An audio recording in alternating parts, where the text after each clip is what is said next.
Então, começando aqui, a minha apresentação desse trabalho é sobre o risco de crédito. Então, introdução. Uma organização, ela deseja prever quem são os possíveis inadimplentes no produto de empréstimos ao consumidor. Eles têm dados sobre o comportamento histórico do cliente, com base no que observaram. Portanto, quando adquirirem novos clientes, eles desejam prever quem é mais arriscado e quem não é. O objetivo desse meu trabalho é identificar qual perfil de cliente possui mais risco para a organização de serem inadimplentes. E a minha metodologia é aplicar o teste de hipótese Q-quadrado e Wilcoxon para identificar a associação entre a variável resposta e as variáveis explicativas. O meu conjunto de dados é o conjunto de dados de treinamento. Ele vai servir para identificar os padrões de clientes inadimplentes. E para essa análise, o software utilizado vai ser o RStudio. Começando aqui, o que é o teste Q-quadrado? Então, o teste Q-quadrado ele é utilizado para verificar se a frequência com que determinado acontecimento é observado em uma amostra se desvia significativamente ou não da frequência com que ele é esperado. E as hipóteses do teste a hipótese nula é que a frequência observada é diferente da frequência esperada. Quer dizer que não há associação entre os grupos. E a hipótese alternativa desse teste é que as frequências observadas são diferentes das frequências esperadas. Então quer dizer que os grupos estão associados. Já o teste Wilcoxon, ele é um teste de postos sinalizados de Wilcoxon. Ele é um teste de hipótese não paramétrico e ele é utilizado quando se deseja comparar duas amostras relacionadas, amostras emparelhadas ou medidas repetidas em uma única amostra para avaliar se os postos médios populacionais diferem. E as hipóteses do teste a hipótese nula é que a diferença entre os pares segue uma distribuição simétrica em torno de zero. E a minha hipótese alternativa é a diferença entre os pares não segue uma distribuição simétrica em torno de zero. Então vamos para o estudo descritivo das variáveis. O meu banco de dados ele tem 13 variáveis. A primeira delas é o ID, que ela se refere a cada cliente e tem um total de 252 mil observações. Nessa minha análise, eu não usei essa variável ID porque ela se refere como se fosse um nome, é uma identificação para cada um dos clientes. Então não faria sentido fazer uma análise com essa variável. Essa segunda, income, ela se refere à renda dos clientes. O valor mínimo dela é de 10.310 e o máximo é de 9.999.938. E a média dela é de 4.997.117. Essa variável age é a idade de cada um dos clientes. E ela está variando entre 21 e 79 anos. E a média de 50 anos. Esse experience se refere à experiência e vai do valor de 0 até 20. Married, que se refere ao estado civil, está dividida entre solteiro e casado. Esse house ownership, ela está se referindo a se o cliente possui ou não residência e está dividido entre se ele possui casa, se ele mora de aluguel ou se ele não possui nem casa nem aluguel.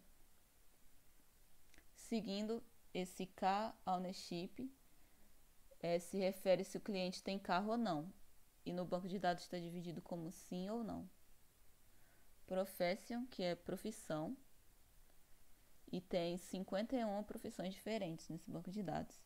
City é a cidade que mora cada cliente e tem 250 observações, ou seja, 250 cidades diferentes. State é o estado em que cada um mora e possui 29 estados diferentes. O próximo se refere a anos de trabalho, com o mínimo de 0 e o máximo de 14, e a média é 6. Esse current house years, que é o anos de casa, que está variando de 10 a 14, com média 12. E risk flag, que é a nossa variável resposta, que ela é a bandeira de crédito, que ela está dividida entre 0 ou 1, sendo o 0 para os clientes adimplentes e o 1 é para os clientes inadimplentes. Aqui eu fiz uma frequência de cada variável para saber como está se comportando o banco de dados. Vemos aqui que aproximadamente 90% dos clientes são solteiros, aqui na variável estado civil, e apenas 10,21 são casados. Para a variável idade, aqui eu fiz a frequência, mas o ideal seria um histograma com as idades. Porém, devido ao tempo, acabei fazendo frequência, mas dá para ver que as idades, a porcentagem das idades é parecida. Todas estão variando entre 2%, entre 2% a 1,27%. E quem está aqui no topo mais é de 21, 66 e 48. Para a variável para a frequência do tempo de experiência de cada cliente, temos aqui com 5,22%, tem 6 anos, quer dizer, 5% dos clientes, mais ou menos, estão há 6 anos pertencentes a essa organização. Temos aqui 9, 12, mas todas as porcentagens estão próximas, variando de 5% a 4,38%. Aqui temos a frequência dos clientes que possuem residência ou moram de aluguel. Podemos ver aqui que aproximadamente 92% dos clientes moram de aluguel. Para a frequência de clientes que possuem carro ou não, aproximadamente 70% dos clientes não possuem carro e apenas 30% dos clientes possuem carro. Aqui a frequência dos clientes por estados. Temos aqui que os estados mais populosos aqui com 11% e 10% aproximadamente é Uttar, Maharashtra e Andhra Pradesh, que é onde se concentra a maior parte dos clientes dessa organização. Seguindo aqui anos de trabalho de cada cliente. Vemos aqui que entre 11,79% estão há 3 anos e 11,25%, 4 anos. A maior parte aqui dos clientes. A frequência de profissão dos clientes, temos aqui bastantes profissões. E aqui no topo, onde tem mais clientes aqui, é físico, estatístico e psicólogo e web designer. Então tudo aqui que tem a maior frequência, mas as frequências não diferem muito, todas estão próximas, só que no final, que engenheiro e oficial são os menores. A frequência dos anos de casa, temos aqui que também estão próximas as frequências, tudo próximo de 20%, 20, 21%. E aqui eu fiz um histograma dos dados das rendas de cada um. Vemos aqui também que as barras estão próximas, só alguns que têm uma mínima variação. E a frequência dos clientes que são inadimplentes ou não, que é a bandeira de risco, que é a nossa variável resposta. Aqui o 0 é os adimplentes, então podemos ver que 87,7% dos clientes eles são adimplentes e só 12,3% são inadimplentes. Quer dizer que não são bons pagadores, né? Então vamos para as frequências das variáveis em relação à variável resposta. Como eu disse anteriormente, a nossa variável resposta é a bandeira de risco, ou risk flag. Podemos ver, por exemplo, aqui em estado civil, que essa barra cinza, ela representa os clientes adimplentes, ou seja, naquele gráfico anterior era representado pelo 0. E de roxo aqui temos os clientes inadimplentes, que não são bons pagadores. Podemos ver aqui que a maior parte dos clientes são adimplentes, aqui em estado civil. temos uma diferença bastante considerável. Aqui para a variável idade, podemos ver também que a maioria são adimplentes, todas as barras estão bem abaixo, as barras roxas. E assim notamos esse comportamento em todos os bancos de todo o banco de dados. Em todas as variáveis, vemos aqui que o índice de inadimplência é baixo entre esses clientes. Mas há uma explicação para isso também. Quando o nosso banco de dados ele é muito grande, no caso desse, que são 250 observações, geralmente temos esse tipo de comportamento, com uma das variáveis ser maior que a outra. Nesse caso aqui, o índice de adimplência é muito maior que o de inadimplência. Podemos ver aqui, possui carro, profissão. Temos aqui estado, anos de trabalho. Todos seguem o mesmo comportamento de ter muito mais clientes adimplentes do que inadimplentes. Aqui, anos de casa também. Vemos aqui bem parecido cada gráfico. E aí, vamos para o teste de hipóteses, né? O teste Q² e o Wilcoxon. Vamos aqui um lembrete, que é a nossa variável resposta, o risk flag, que é a bandeira de risco. Então, assumindo as hipóteses do Q². H0, que é a nossa hipótese nula, é que as variáveis são independentes. Isso quer dizer que elas não influenciam na variável resposta. E a nossa hipótese alternativa, que é H1, é que as variáveis são dependentes. Quer dizer que elas têm influência na variável resposta. Para a hipótese do teste Wilcoxon, temos que a nossa H0 quer dizer a diferença entre as medianas dos grupos é igual a zero.